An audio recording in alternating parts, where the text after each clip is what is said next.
We're going to talk about some RGB applications that we do at my office, as well as some region or neighboring offices in the Northern Plains. And the Northern Plains of the United States is essentially a northern tier, north central portion of the United States, encompassing the Dakotas, a little bit of eastern Montana and western Minnesota. But these applications that I'll be talking about can still be applied in other areas, not just within the Northern Plains. There's some contact information if you're interested. Well, let's see if I can use this email, and then if you're into Twitter, there's a handle right there. So before we actually get into the applications, I was actually curious to see where neighboring offices, the usage of RGBs kind of from the forecasters, where they stand, not only just within my office, but within different offices around the Northern Plains. And again, Northern Plains mainly encompassing in this portion of the United States. However, the survey spread a little bit further than I was targeting a little bit, so we kind of have some representation a little bit further to the south, but hey, that's okay.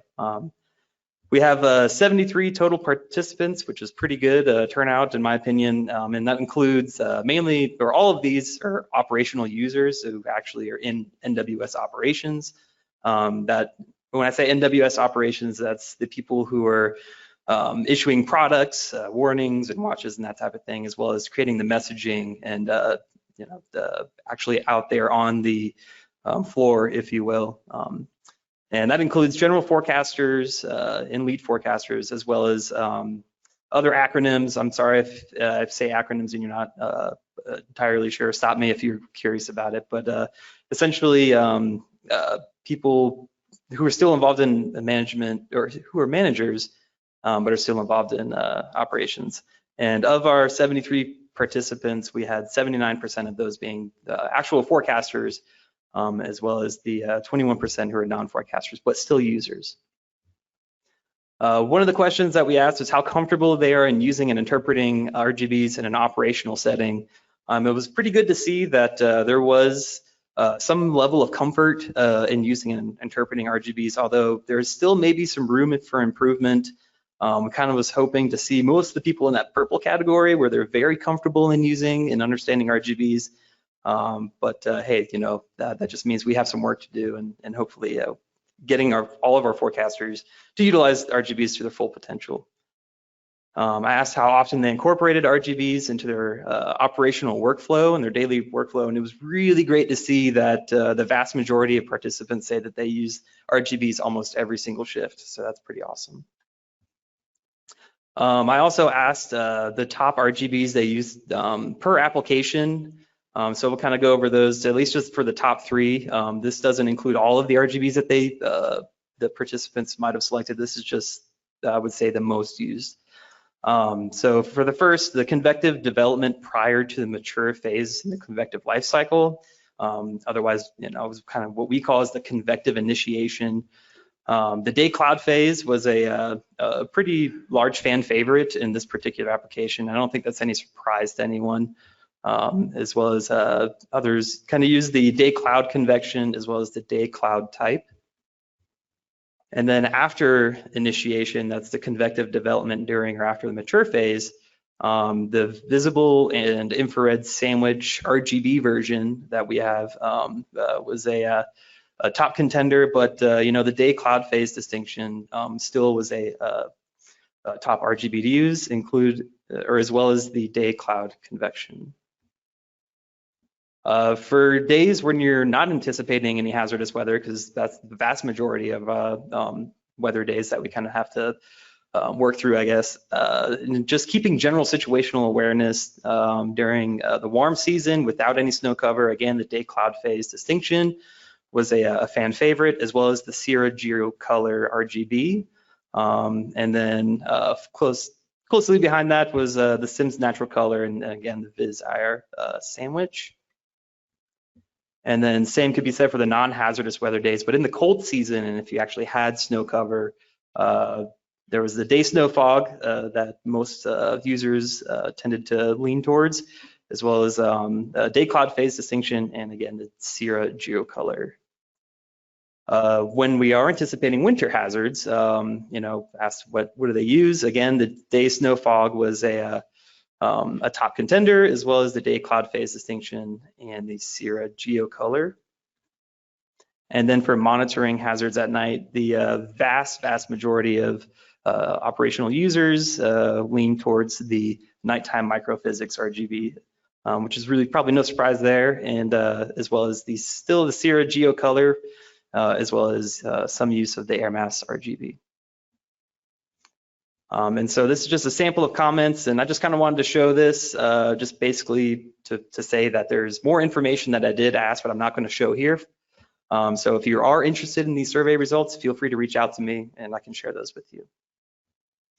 Okay, so getting into the application side of things, wanted to give just kind of a glimpse into operations at our office. This was last week at October 14th. We had an upper trough and a surface low coming into the Great Lakes region out of central Canada. And this actually brought our season's first snowfall to the region, especially downwind of larger lakes in this lake effect process in enhancing the snowfall for a potential accumulation. And the challenge of the day was where will snow continue and will it be impactful? And there was lots of tools to help tackle the challenges of the day, including ground reports, radar, model guidance, and of course, satellite. So I asked the forecasters working that day to just randomly take a screenshot of their workstation, and each forecaster has 3 screens that they look at, so that's what these are supposed to represent. And lo and behold, we had the day snow fog RGB along with surface observations up with this particular forecaster, and it helped reveal those trackable features with lake enhanced snow bands, including the cloud movement and texture and microphysical properties such as cloud top phase. And it was used so much so that this particular forecaster actually gave a shout out to using the satellite, and it said, attention, next turns to the lake enhanced snowband depicted on satellite developing off the Lake of the Woods. And that is a direct result of this particular signature right here that we were really keening on and focusing, which really gave us some insight to really hone in to where we could actually potentially see some accumulating snowfall.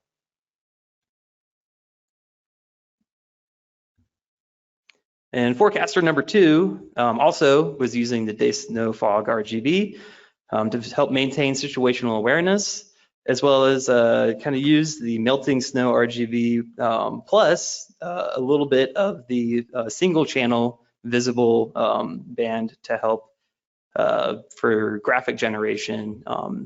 And this is that particular graphic that came up that we shared on social media. I really think that satellite imagery can be very intuitive, even with the RGB scheme, if you kind of utilize it the right way or try to make it more intuitive for the everyday person who might be interested.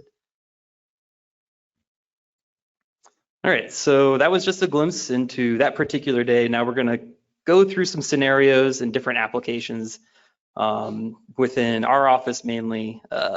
Of kind of some things that we do that uses RGBs. My office is, if I can get the mouse, right here.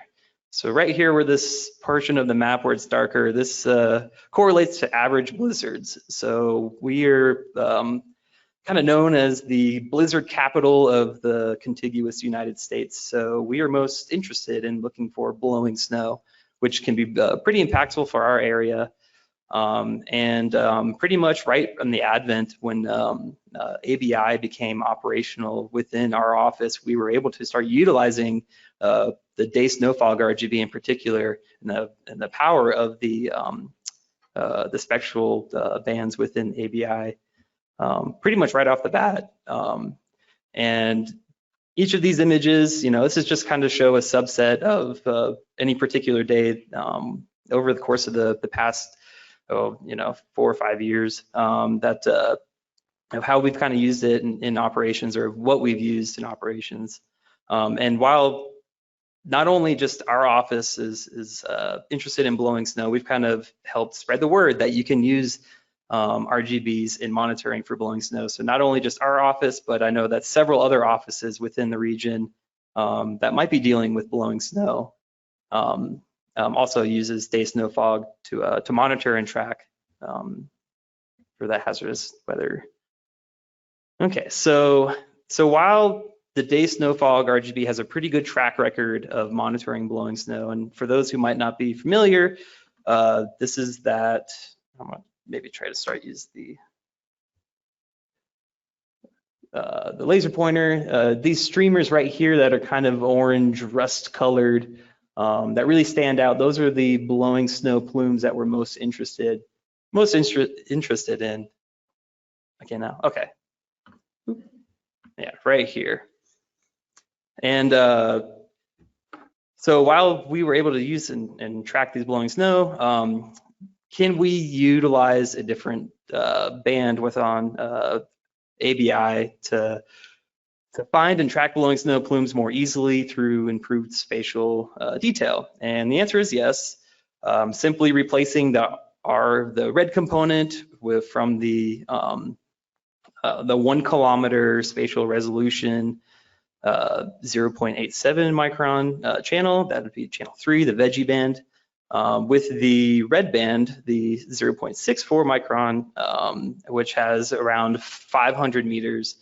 So you get a little bit more spatial detail out of this particular recipe, which has been pretty helpful because this kind of has been pulling out the maybe not as discernible plumes that we're most interested in. So we can really see some very fine scale plumes, but probably more importantly, what I would say is that the range that was set within this particular RGB is more focused for wintertime in the northern plains where we don't have a lot of reflectance, both within the visible and near infrared spectrum. So thanks Bill Line for hooking that up for us.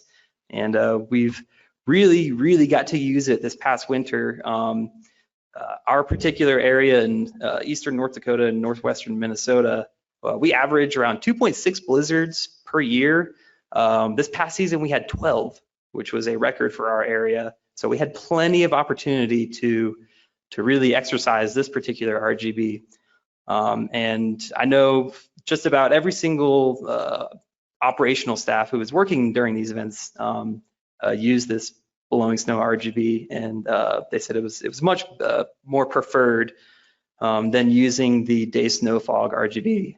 And I really think that that's because not only with that improved spatial resolution, but again, that more optimized reflectance range that's been set.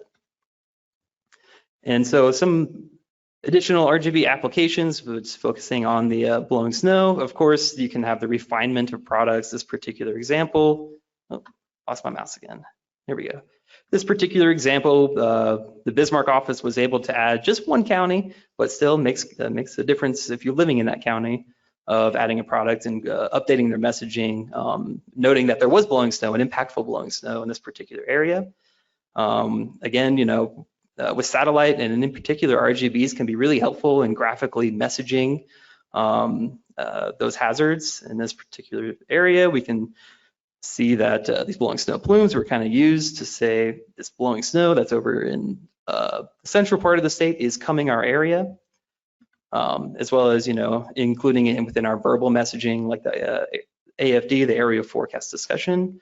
But there's also some research applications as well, and not even just with the day snow fog RGB, but we can start utilizing these other more higher resolution, spatial resolution satellites to really start to get an idea as to the physical properties and the processes that actually creates blowing snow, or why blowing snow the way it is. So really interesting kind of applications here using the Sentinel-2 and Landsat type resolution to give us insights into that aspect. All right, switching away from blowing snow, but still kind of lingering into the winter realm of things. This anthropogenic induced snow, essentially this is for lack of a better term, man-made snow, or maybe human influence kind of had a hand in actually producing snow. And essentially using the day snow fog, but you could also use the day cloud phase distinction, anything that kind of gives an idea for microphysical properties, can be used to find these particular potential anthropogenic induced snow bands, or snow plumes, if you will. And essentially what we're looking for is we're looking for these brighter or warmer type signatures, these plumes emanating from an anchor point.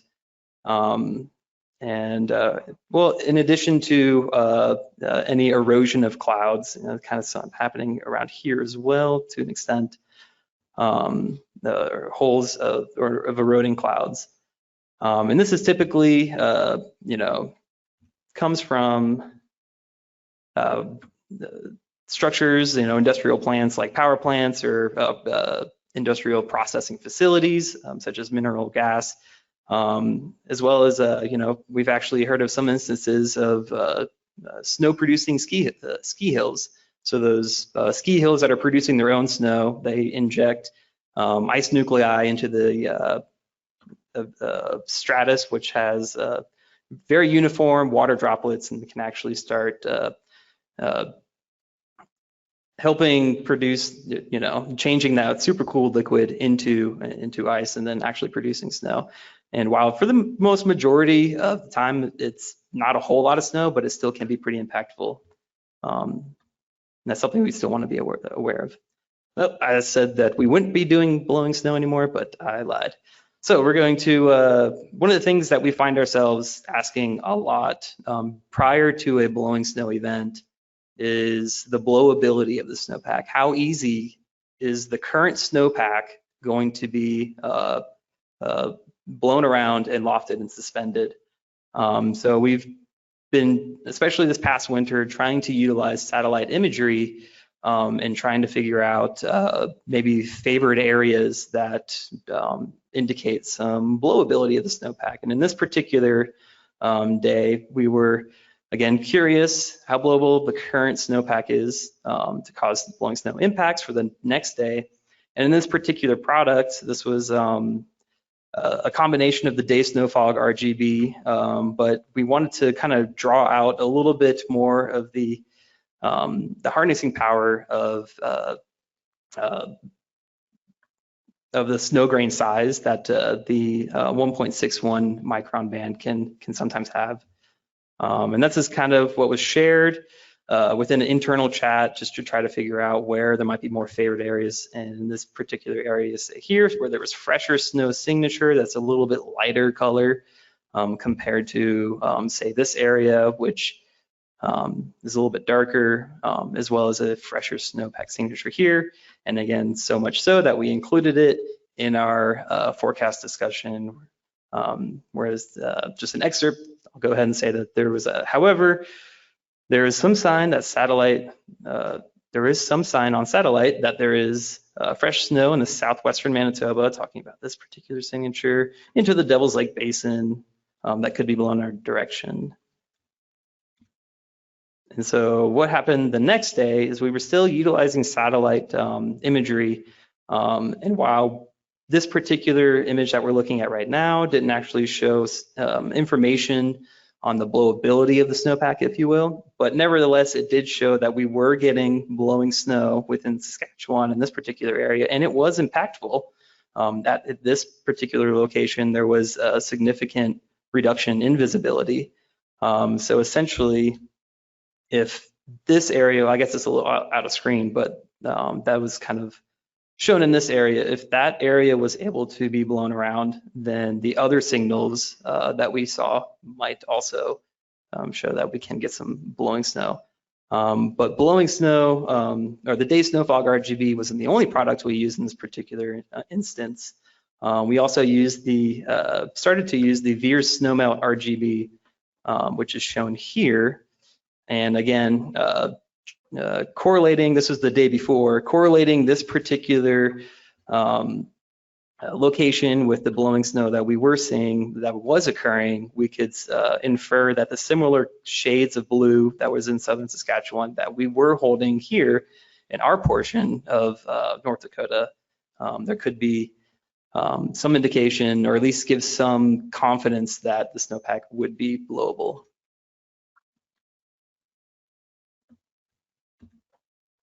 And because of that fact, there was a winter weather advisory issued well ahead of this blowing snow. But wait, there's more. That same system, as it came along that evening, we started to notice that we were getting significant visibility reductions upstream of a cold front moving through the area here, here, and here. And we were not entirely sure, or wasn't too confident that these visibility reductions was caused by the blowing snow itself, but maybe it might be something else.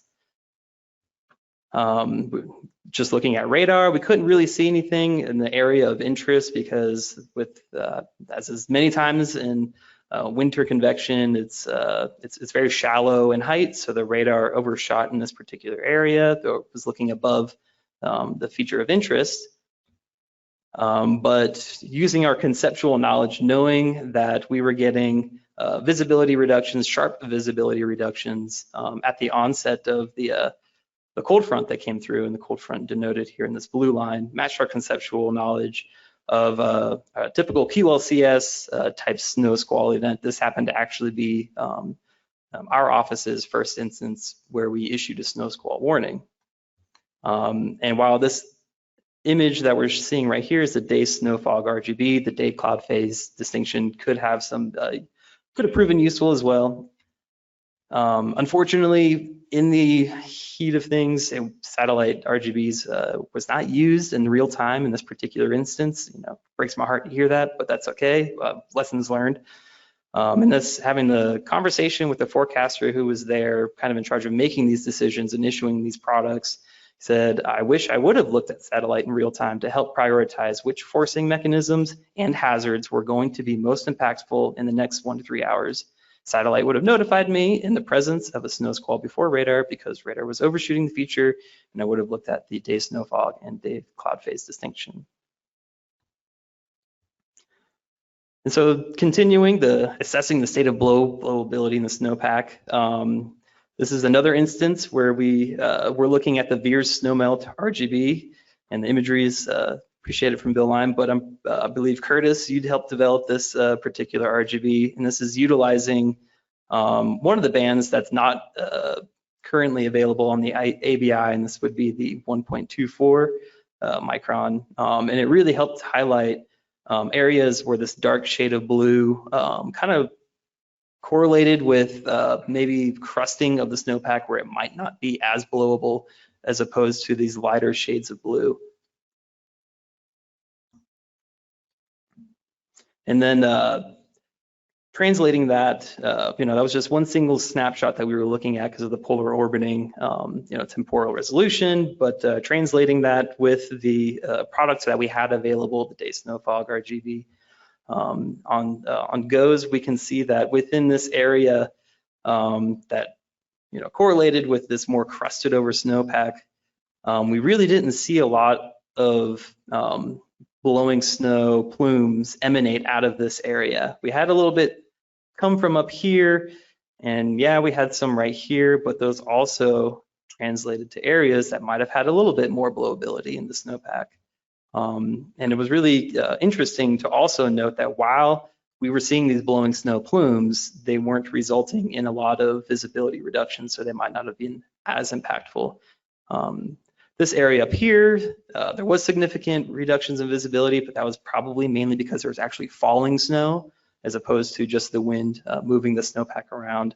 And then where there was maybe a little bit more blowability, there was significant reduction in visibility here. And again, gave a little shout out in our forecast discussion, explicitly saying that the VIIRS snowmelt RGB.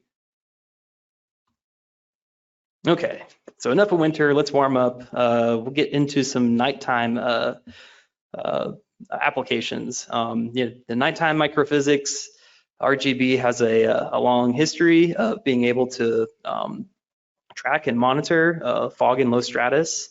And with each of these surface observations, we can notice that there was some decrease in visibility, but I don't know if you can see any fog signature. I know I'm having a hard time finding any fog signature within this particular image. But is there a way that we can adjust the ranges of the RGB to adjust the recipe a little bit to tease out these features? So the default range that came with that we have from the nighttime microphysics is kind of down here. The numbers are pretty hard, but you don't have to focus on the numbers. But essentially, or I guess I'll talk about what exactly we're looking at too. So here at the top left, we're looking at the RGB itself, and then we're breaking down each component into a black and white type of approach. So if you happen to see brighter colors, that means there's more added component within that particular gun. And then this would be the red gun, the green gun, and the blue gun would be down here. But nevertheless, we were able to adjust the green component, which is the long wave minus the short wave infrared, because we started to see these slightly visible signatures, but just the contrast really wasn't there. So we really wanted to help tease those out. So we helped shrinking the range until we finally started to see a little bit more of those signatures. And lo and behold, there was a lot of those signatures that showed up around these lakes. So we adjusted that portion right here, the maximum and minimum range on the fly. And we also adjusted the gamma for the red, but that was essentially just to make up for the enhancement that we made in the green to kind of bring it back to what we are typically seeing, at least in terms of the colors. So zooming out in this particular instance, you can see these default ranges on the left from the nighttime microphysics. And again, it's kind of hard to see of any sort of fog signatures. You can maybe see a little bit up here in that that bluish whitish kind of showing up, and even some river fog down in this area. But it really became obvious that this particular, albeit patchy fog, was really spread throughout. And while this GIF animation might not make it as obvious, it was very obvious when we were looking at the in real time. So that being said, adjusting away from the default ranges, that was one of the questions that we asked in our RGB usage survey. And we asked, in an operational setting, how comfortable are you in adjusting RGBs away from their default ranges?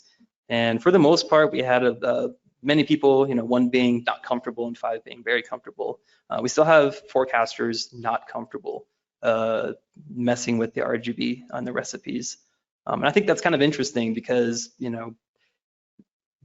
the default ranges that we get, they might not be optimized for every single particular scenario. So in order to really utilize the maximum RGB, to its fullest potential, I'm a very big proponent of editing the ranges kind of on the fly. All right, sticking with nighttime, but switching to convective initiation. This particular night, the challenge of the night, if you will, was the forecasters knew there were ingredients in place for organized and severe storms if storms were going to form. And if they were going to form, where were they going to form? And so we were looking at the nighttime microphysics RGB, and around this time, at 5:36Z, we started to notice this signature show up, and that was essentially just a little patch of stratus that was forming, stratus or low clouds.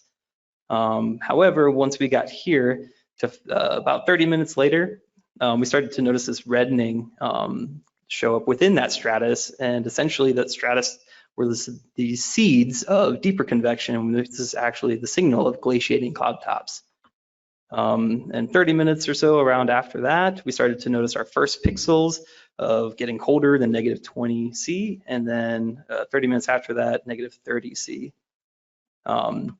In this particular instance, this really gave us some great lead time as opposed to using this legacy approach when you're starting to look for that first -20C pixels show up on the long wave infrared. And when we're talking about convection, any sort of additional lead time that we can get makes us more comfortable, more prepared, and ultimately is worth it. All right, and switching to some air mass RGBs. In this particular instance, we were looking at, I just can't get away from winter. We were monitoring the potential for an Arctic intrusion, and we were able to see that bowl of a very dry, very cold air that was well upstream. And not only were we able to utilize this in operations, but we were also to make a fun little graphic out of it again.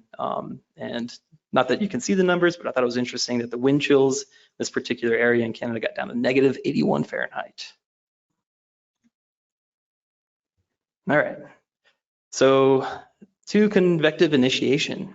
Didn't really have a whole lot of examples of looking at the day cloud type RGB within the Northern Plains, but this is actually starting to show some pretty good and some promising utility, especially when compared to the day cloud phase distinction. Day cloud phase distinction being this particular image, day cloud type being this one. And personally, seeing the better contrast of red as opposed to the green and blue, I thought was a little bit easier to show that, yeah, clouds are getting sufficiently tall enough and growing vertically enough to call that we are starting to see initiation as opposed to the day cloud phase distinction where that might not have been the case. And that's really because we're utilizing the cirrus band, which has a really good a way of showing reflectance of higher clouds above a moist layer, especially if you have it within a dry layer. And within typical severe weather events or environments, you have a very moist boundary layer with some very dry air aloft, a very unstable environment. So this is showing some promising utility. For these last slides, I'm gonna go through them pretty quick, but essentially this is kind of showing that we're marrying RGBs with modeled data. In this particular instance, you can see modeled data kind of showing that there was some ambient vorticity for this particular cell to harness. In this very complicated and busy loop, again, just showing that we are utilizing modeled data to help classify which forcing mechanisms were responsible with this particular storm, which helps further apply a correct conceptual model, which is very helpful in wintertime and summertime mesoanalysis. All right, and for aerosols, Sierra, the geocolor made for great tracking, also great graphic and visualization, illustration of messaging. In this particular one, we were able to sandwich, if you will, two RGBs together. This would be the geocolor and the fire temperature RGB, which is a very useful approach in harnessing, a wide variety of spectral resolution. And again, continuing that sandwiching, we were able to utilize a mask of a single product derived product with an RGB. And again, masking using a single band image with an RGB. And just for fun, to end it off, this is some of the RGBs that we use in social media graphics. So very, very wide array, very great for illustrating and messaging. And with that, I will end it and then maybe ask for some questions if you have any. Okay, we have a few minutes for questions and discussion. Let's start here in the room. Emily, I'm going to pass the mic back. So 2 topics. With that day snow fog RGB, when we implemented that in AWIPS, we didn't have the 3.9 reflectance. And so we came up with that poor man's 3.9 minus 10.3 to try and overcome that issue. And the implementation in AWIPS looks close to the original day snow fog that was produced with Severi. So it's really interesting that you guys tried to tease out a little bit more of that reflectance to try and improve it. Because when you use a 3.9 minus the 10.3, it's obviously more muted. Mm-hmm. Yeah. the 3.9 minus the 10.3 does have a contributing factor in pulling out the difference between what is a blowing snow plume and what is maybe like just a normal cloud horizontal convective roll type signature. So no, it wasn't only just the 1.61 adding the contribution, it was that one that was adding. So thank you. Yeah, so that's one thing to keep in mind in the future. If people look at that RGB, you know, there is an original version that uses a 3.9 reflectance, and then what we implemented in the US to get around AWIPS. Okay, I didn't know that. Okay. Yep. And then when you do some of the changing of ranges, when you do that, do you look at the impact on the interpretation of other features? So you're changing the green to tease out some of the fog.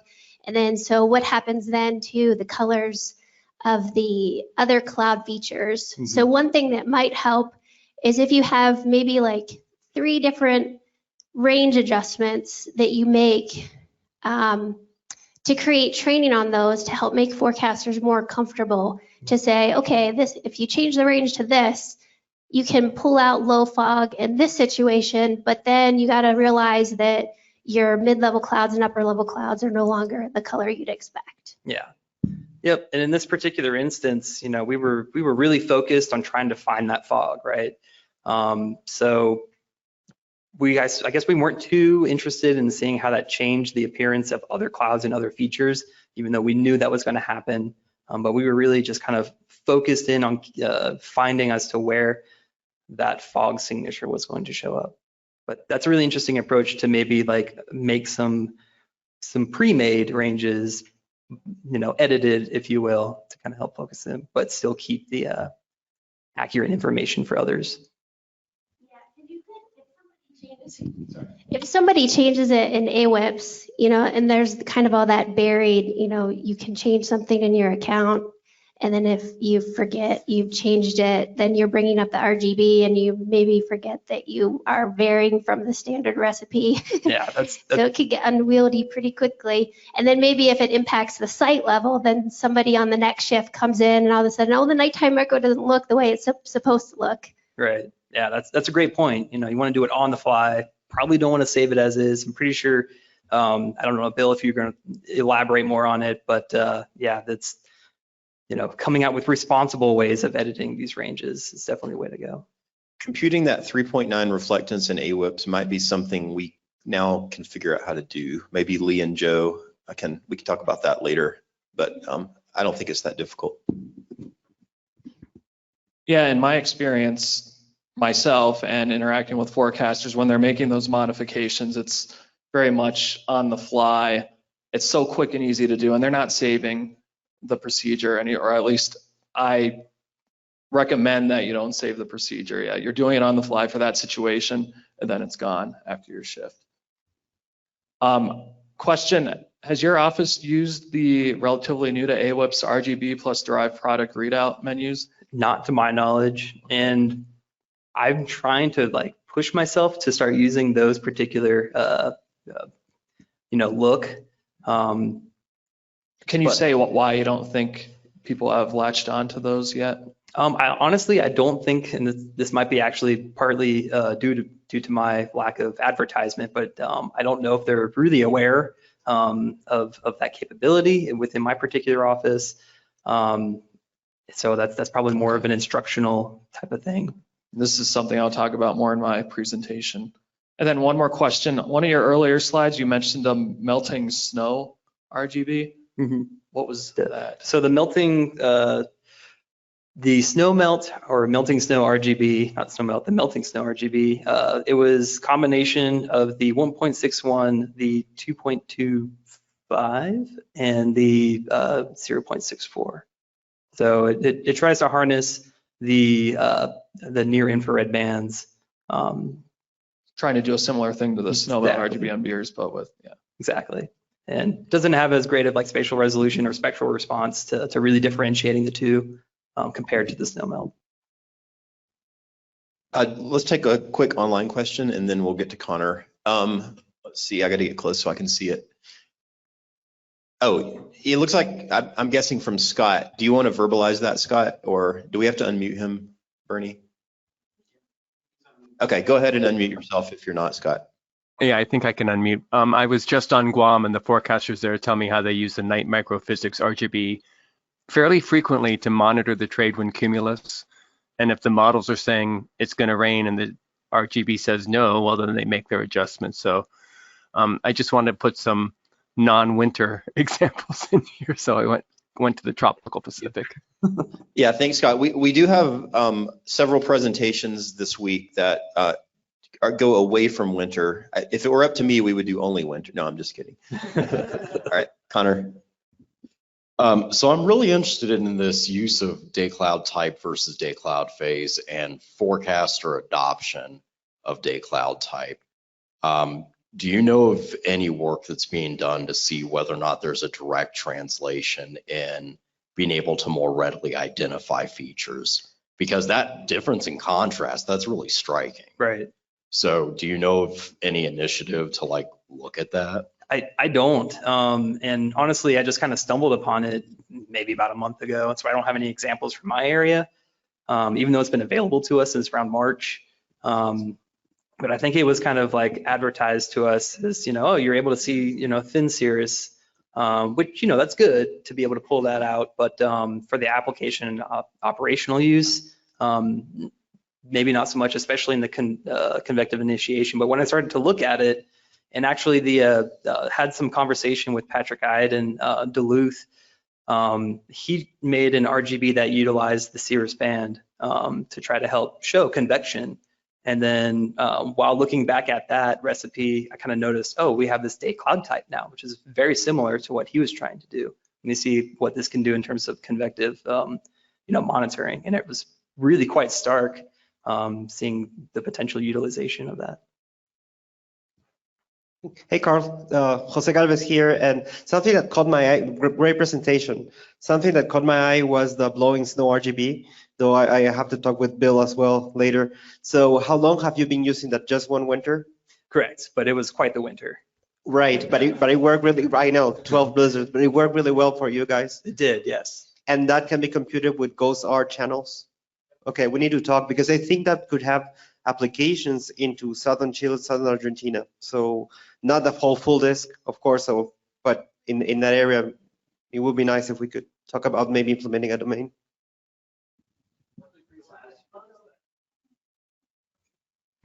What, sorry, Bill, what was it? I'll just repeat your question. What latitude is that area? The latitude is between, I would say, 45 south and 60 south.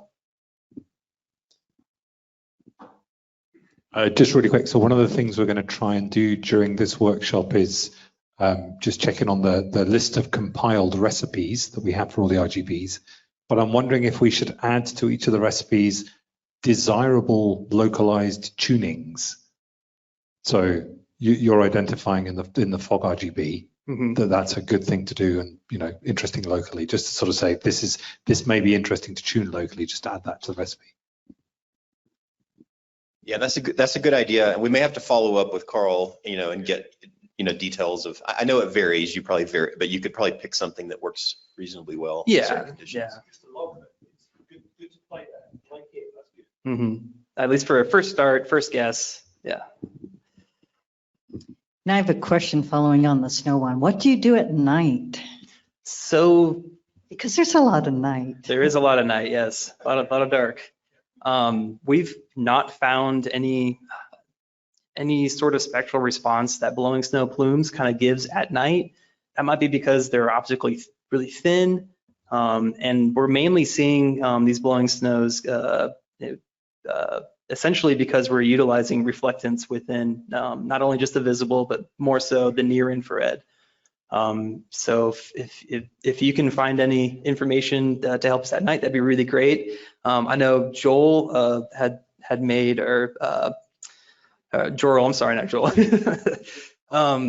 utilizing the VIIRS day-night band to maybe help supplement a nighttime type reflectance that we haven't really quite explored yet, but that could potentially be an option. But of course, getting that near infrared at night, that's really what would be really great, but just don't have it. Okay, and then I'll quick read Bodo's comment here. Unless Bodo, I unmuted you, so if you want to voice your comment Okay, verbally. thanks, Bernie. Apologies for being a little bit late, but it's like around 3:20 in the morning here in Melbourne, and I slept through my alarm, so yeah, apologies there. But I did catch just the idea that forecasters might be resistant to looking at modifications in the RGB.